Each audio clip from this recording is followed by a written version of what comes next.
Hello दोस्तों, solo levelling. अगर आपको इसके बारे में पता नहीं है तो पता करो। अगर वो भी नहीं करना चाहते हो, अपने थोड़ा सा टाइम दो और इस वीडियो को देखो।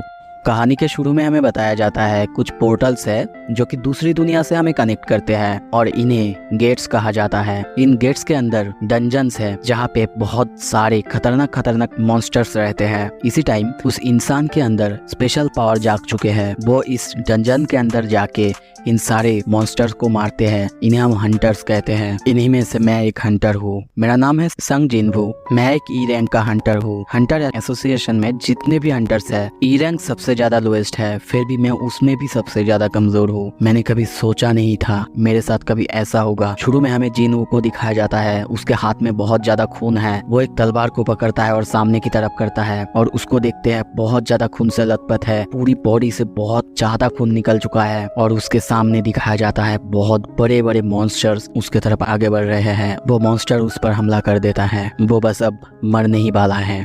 कहानी थोड़ा पास्ट में आता है। हमें शुरू से बताया जाता है, हमें जगह दिखाया जाता है सियोल, साउथ कोरिया का। शुरू में हमें दिखाया जाता है जिनहू को। वो अपने बारे में बता रहा है। कहता है मैं एक ई रैंक का हंटर हूँ। हाँ, ई रैंक वैसे नॉर्मल इंसान से थोड़ा सा ज्यादा अच्छा होता है। उनकी बिल्ड और बॉडी थोड़ा सा अच्छा होता है। इंजर्ड होने पर रिकवरी भी बहुत थोड़े से जल्दी होते हैं। पर फिर भी मैं इतना ज्यादा कमजोर हूँ, मुझे खुद को हंटर कहने में भी शर्म आता है। इसीलिए हमेशा नॉर्मल केस में भी बहुत ज्यादा जख्मी हो जाता हूँ। ये बहुत ज्यादा रिस्की है, मुझे रिस्क लेना होगा, वो भी अपनी जिंदगी का।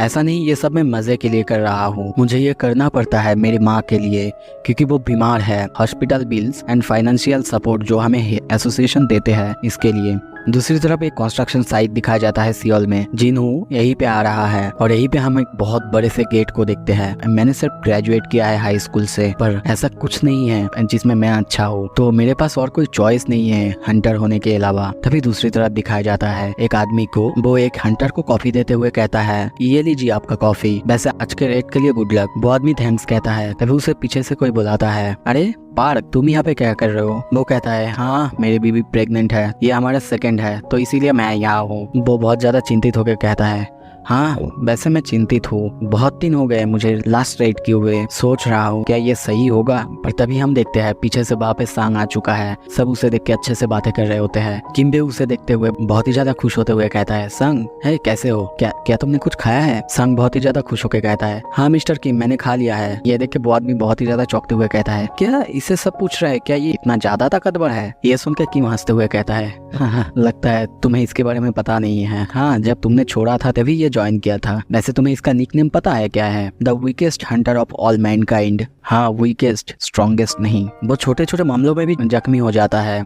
ई रैंक की गेट्स में भी। ये सुनकर वो आदमी कहता है क्या वीकेस्ट? किम कहता है हाँ, प्रोबेबली सबसे ज्यादा वीकेस्ट। ज्यादा बातें नहीं करते हैं। वो सुन लेगा तो उसे अच्छा नहीं लगेगा। पर दूसरी तरफ हम संग को देखते हैं। वो सोचने लगता है मैंने ऑलरेडी बहुत ज्यादा सुन लिया है। फिर वो उसी आदमी के पास जाके एक कप कॉफी मांगता है, पर उसके पास कॉफी नहीं था। वो कहता है सॉरी मिस्टर संग, सब कुछ तो खत्म हो चुका है। ये सुन के वो सोचने लगता है क्या सच में मुझे एक कॉफी भी नहीं मिल सकता? वो वहाँ पे बहुत ही दुखी होके जाता है। तभी वो पीछे से एक चिल्लाने की आवाज सुनता है, जिनहू तुमने फिर से अपने आप को जख्मी कर लिया। और तभी हम देखते हैं एक लड़की को। क्या सच में तुम इस रेड में भी जा रहे हो? इस लड़की का नाम जूही होता है। तभी वो लोग एक जगह बैठ के बातें करने लगते हैं। क्या तुम हॉस्पिटलाइज भी हो गए थे? संग हाँ कहता है और कहता है ये सिर्फ ई रैंक का डंजन था, पर पता नहीं सिर्फ मैं ही क्यों जख्मी हुआ। ये सुनकर जूही चौंकते हुए कह दिए क्या ऐसा कैसे पॉसिबल हो सकता है? संग कहता है वैसे बाकी सब हाई रैंकिंग के हंटर्स थे, शायद इसीलिए, और उन्होंने अपने साथ एक हीलर भी नहीं लाए थे। मैं अब ठीक हूँ। और तभी उठते हुए कहता है अब सब गेट के अंदर जाने वाले हैं, तो चलो। दूसरी तरफ दिखाया जाता है एक आदमी को। वो सबको कहता है हे सुनो सब, पता नहीं मुझे ये कहना चाहिए कि नहीं, पर मैं सोच रहा हूँ कि इस पार्टी का लीडर मैं बनूं, ताकि मैं सबको रास्ता दिखा सकूं। उसके बाद सुन के सब खुश होते हैं और कहते हैं हाँ तुम ही बन सकते हो, तुम हम में से सबसे ज्यादा ताकतवर हो। सब वोट करने लगते हैं और सब मान जाते हैं। सब गेट के अंदर एक एक करके जा रहे होते हैं। तभी किम संग को देख के कहता है हे संग, हमारे पीछे ही रहना, पता नहीं कब तुम खुद को जख्मी कर लो। ये सुन के संग थोड़ा सा इम्प्रेस होते हुए कहता है हाँ, ओके। संग गेट के अंदर जाते जाते बहुत ज्यादा सीरियस होते हुए कहता है आज मैं अपना सब कुछ लगा दूंगा।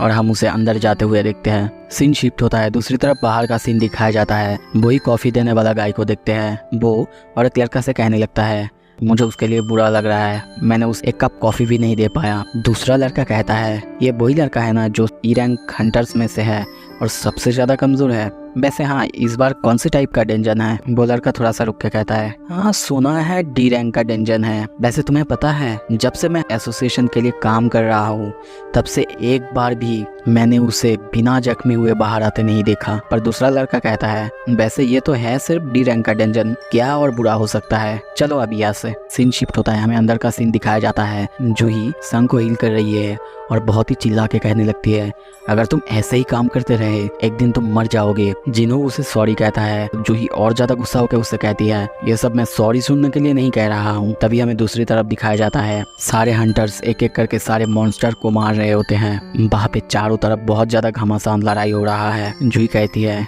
एटलीस्ट ये रेड तो खत्म होने वाला है। दूसरी तरफ संग जिन्हो सबको देखता है, सब एक दूसरे से बात कर रहे होते हैं, लगता है अब ये खत्म होने वाला है। वैसे ये बहुत ज्यादा आसान था। फिर जूही जिन्हो से पूछती है वैसे तुमसे एक बात पूछनी थी, कोई वजह है जिसके लिए तुम हंटर्स के काम करते हो? जिन्हो को देखते हैं, वो बात को छुपाते हुए कहती है नहीं नहीं ऐसा कुछ नहीं है, मेरा सिर्फ ये हॉबी है, अगर ये मैं नहीं करूँगा शायद बोर्डम से मर जाऊंगा। पर वो मन में सोचता है नहीं बता सकता तुम्हें सच्चाई, अगर बता दूंगा तो शायद मुझे बहुत ज़्यादा एम्बेरसमेंट फील होगी। पर दूसरी तरफ हम देखते हैं जूही को ये सुन के और ज़्यादा गुस्सा आता है और कहने लगता है हाँ करते रहो जो तुम्हारी मर्जी। दूसरी तरफ हम पार्टी लीडर को देखते हैं, वो अपने हाथ में एक मैजिक स्टोन पकड़ के कहने लगते हैं जब तुम एक बीस्ट को हराते हो तो तुम्हें ऐसा एक एसेंस स्टोन मिलता है। वैसे सिर्फ एक सी रैंक का मैजिक बीस्ट तुम्हें 10 मिलियन ओन जैसा एसेंस स्टोन दे सकता है। ई रैंक हंटर्स जैसे कि जिन्हो एक सी रैंक के मैजिक बीस्ट को हराने से बहुत ज़्यादा दूर है। फिर जिन्हो को दिखाया जाता है उसके हाथ में भी एक स्टोन है,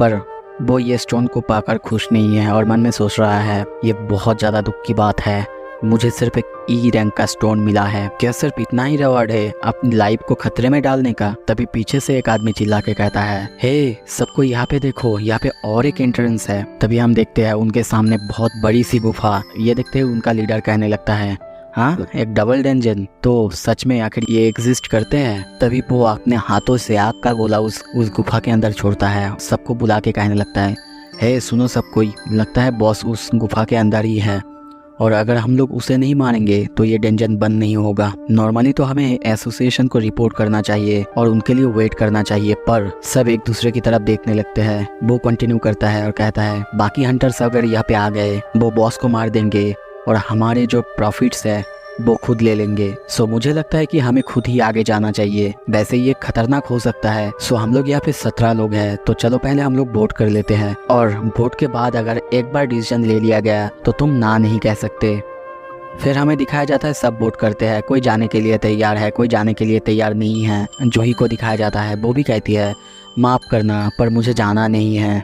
8 वोट हाँ और 8 वोट ना में मिला है। अब सब कुछ जिन्हो के पास है, उसी के वोट से डिसाइड होगा कि कौन कहाँ जाएगा। जिन्हो को दिखाया जाता है वो अपने हाथ में पत्थर को और ज्यादा मजबूती से पकड़ते हुए सोचने लगता है मेरे पास कोई सेविंग्स नहीं है, माँ की भी ख्याल रखनी है जो कि हॉस्पिटल्स में है। और वो चिल्ला के कहता है तो मैं जा रहा हूँ। सीन शिफ्ट होता है, हमें दिखाया जाता है वो लोग बहुत देर से चल रहे होते हैं, उनको आए हुए अब तक 40 मिनट हो चुके हैं पर अब तक उनको मंजिल नहीं मिली है। उनमें से कुछ तो कहने भी लगते हैं हम लोग बहुत ज़्यादा अंदर आ चुके हैं और बॉस को मारने के बाद हमारे पास सिर्फ 20 मिनट एक्स्ट्रा होगा बाहर जाने के लिए, नहीं तो गेट बंद हो जाएगा। संग जिन्हो और जूही को दिखाया जाता है। जिन्हो जूही को सॉरी कहता है, माफ़ करना मेरी वजह से तुमको आना पड़ा। जूही तभी शांत हो जाती है और कहती है हाँ वैसे अगर तुम सॉरी फील कर रहे हो तो फिर ठीक है। अच्छा तो फिर कैसा रहेगा अगर हम बाहर कभी खाना खाने चले? ये सुन के जिन्हो को देखते हैं उसका मुंह लाल हो जाता है। जूही फिर से गुस्सा होकर कहने लगती है क्या तुमको मेरे साथ नहीं खाना क्या? पर जिन्हो कहता है ऐसा नहीं है, ऐसा नहीं है। हम तभी देखते हैं वो लोग गेट के पास पहुंच चुके हैं और गेट को दिखाया जाता है। गेट बहुत ज़्यादा बड़ा और ख़तरनाक लग रहा है। तभी किम कहता है मुझे तो ये प्लेस बहुत ज़्यादा डेंजरस लग रहा है। उनका लीडर यानी संग वो दरवाज़ा खोलते हुए सबको कहने लगता है मैं फिर से सबको कह देता हूँ अगर अभी किसी को बाहर जाना है तो जाओ, यहाँ से वापस जाना है तो जाओ, अगर इसके वजह से मुझे अकेला जाना पड़े मैं फिर भी जाऊँगा। उसकी ये बात सुन के सबको देखते हैं, सब एक दूसरे से कहने लगते हैं वो बहुत एक्सपीरियंस हंटर है, वो सी रैंक में भी बहुत ज़्यादा हायर है, उसकी एज अभी 60 साल से भी ज़्यादा है, तो हम उस पर भरोसा कर सकते हैं। तो चलो सब चलते हैं, दरवाजे को खोलते हुए देखते हैं। सॉन्ग कहता है, मैंने जितना सोचा था ये उससे भी आसानी से खुल गया है। वहाँ के सारे टॉर्चेस अपने आप जल जाते हैं और हमें दिखाया जाता है कुछ बहुत बड़े बड़े खतरनाक मूर्तियाँ। ये देख के वो सब कहने लगते हैं, हमने कभी भी ऐसा डेंजर नहीं देखा। हम देखते हैं वहाँ पे चारों तरफ कुछ नहीं था, सिर्फ कुछ मूर्तियाँ और चारों तरफ बहुत ज़्यादा सन्नाटा। दूसरी तरफ जिन्हू को दिखाया जाता है। वो कहता है, वैसे तुम सबको नहीं लग रहा है कि कोई हमें देख रहा है? तभी हमें एक मूर्ति को दिखाया जाता है, वो सबसे बड़ा था। जिन्हू उसे देख के कहने लगता है, क्या सच में ये तो बॉस नहीं है ना? बाकी सब ये बात सुन के कहता है, ये बस एक स्टैचू ही है। सबको चारों तरफ ढूंढ रहे होते हैं पर वहाँ पे कुछ नहीं था। पर तभी देखते हैं वहाँ पे एक सर्कल को, उसमें कुछ लोगो बना हुआ था। तभी संग को पीछे से आवाज आता है। हम देखते हैं वो सब एक मूर्ति के सामने होते हैं। मूर्ति के हाथ में एक बोर्ड था, उसमें लिखा हुआ था इस मंदिर का नियम। पहला नियम है तुमको गॉड की पूजा करनी है। दूसरा है हमेशा गॉड के लिए अच्छा बोलो। तभी हम देखते हैं जूही जिन्हू को पीछे से खींचती है और कहने लगती है, बा देखो वो बड़ी सी मूर्ति, मुझे लगता है कि उसकी प्यूपिल मूव कर रही थी और वो हमारी तरफ देख रहा था। पर जिन्हू कहता है, क्या शायद तुमने कोई मिस्टेक कर ली है। तीसरा नियम है तुम्हें हमेशा गॉड के ऊपर फेथ रखना है। पर तभी देखते हैं जिन्हू को कुछ अजीब लगने लगता है। वो सोचने लगता है, क्या इतना ज़्यादा सन्नाटा, कुछ गड़बड़ लग रहा है। और तभी सॉन्ग आखिरी कमेंटमेंट पढ़ता है, जो ये सब नहीं मानेगा उसे मार दिया जाएगा। और तभी धड़ाम करके आवाज़ होता है और सब पीछे देखते हैं। हमें दरवाजे को दिखाया जाता है, दरवाज़ा बंद हो चुका है। एक लड़की को देखते हैं, वो डरते हुए कहती है, अभी हम क्या करें, दरवाज़ा तो बंद हो चुका है। और दूसरी तरफ एक आदमी को देखते हैं, वो चिल्ला के कहता है, अब मैं थक चुका हूँ इन सब से, हमें यहाँ पे आना ही नहीं चाहिए था, मैं जा रहा हूँ। तभी वो उन सब को छोड़ के जाने लगता है और जाते जाते कहता है, जो भी मिले उस बॉस को मारकर तुम सब खुद ही रख लेना। और वो दरवाजे के पास पहुंच चुका है। पर तभी हम देखते हैं सोंगहू डर जाता है और चिल्ला के कहने लगता है, उस दरवाजे को मत छुओ। पर तभी एक स्लैश में हम देखते हैं उसका धड़ से सर अलग कर दिया जाता है। दरवाजे के ऊपर पूरी तरह से खून लग जाता है और हमें दिखाया जाता है दरवाजे के पास जो पत्थर की मूर्ति खड़ा हुआ था, वो अपने हथियार से उस आदमी को मार चुका है। ये देख के सबकी पूरी तरह से फट चुका है, सब पूरी तरह से डर चुका है और कहने लगता है कि सच में वो चीज़ अभी हिला, क्या हमें उन सब से लड़ाई करना होगा। दूसरी तरफ जिन्हू को देखते हैं, वो बहुत ज़्यादा डर चुका है। और तभी जूही चिल्ला के कहती है, वहाँ देखो उसकी आंखों की मनी। जिन्हू ये सुनते हुए डरते हुए मन में सोचने लगता है, अगर इसने जो बोला वो सच हुआ तो ये। और वो पीछे देखती है, मूर्ति को देखते हैं, सच में उसका आंखों की मनी मूव कर रहा था। ये देख के जिन्हू पूरी तरह से डर चुका है। इसी के साथ दोस्तों ये एपिसोड यहाँ पे ख़त्म करते हैं। थोड़ा सा लंबा हो चुका है पर चलता है, क्योंकि आगे जाकर ये बहुत ज़्यादा इंटरेस्टिंग होने वाला था। मैंने एक साथ 3 चैप्टर कंप्लीट किया है, आगे और भी लाऊंगा अगर आप लोग सपोर्ट किए। Thank you so much video देखने के लिए।